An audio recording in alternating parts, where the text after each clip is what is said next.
लुफिया तू हीरो न कहइबो बोल दे हम कुछ तो मुंह लटकइबो बुझाए अरे हेने आवा ए झाड़ी से जो लुफिया तू हीरो न कहइबो बोल दे हम कुछ तो मुंह लटकइबो।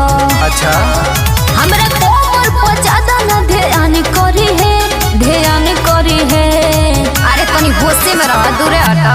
अरे हेने सट आजू के रतिया में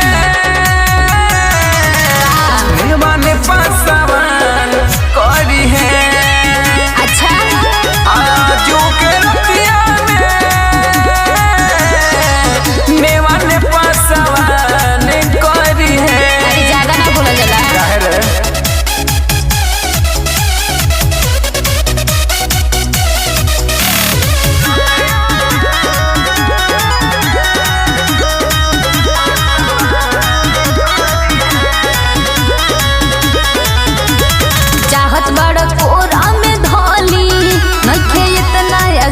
कुछ कहली तू तो लागो ताड़ू जहर के सीसी मन करे की गलता हर मिसी।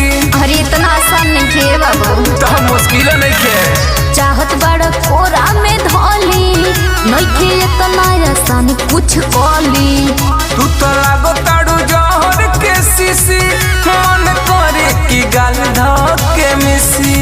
ऐसा काम कोनो बोध हो नादान करी है ओहो काहे परेशान करतो। अरे सुन आजू के रतिया में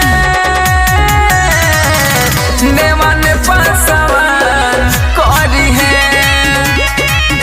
आजू के रतिया में नेवाने पासवान करी है।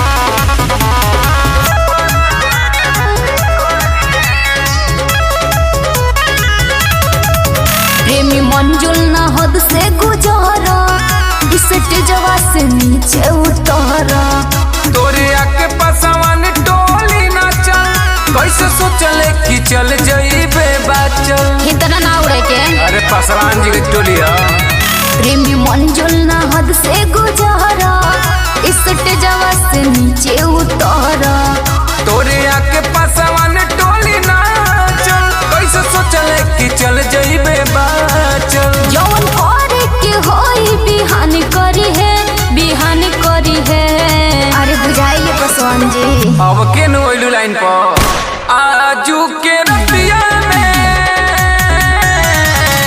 नेवाने पासवान करी है। अरे तो ठीक है बा।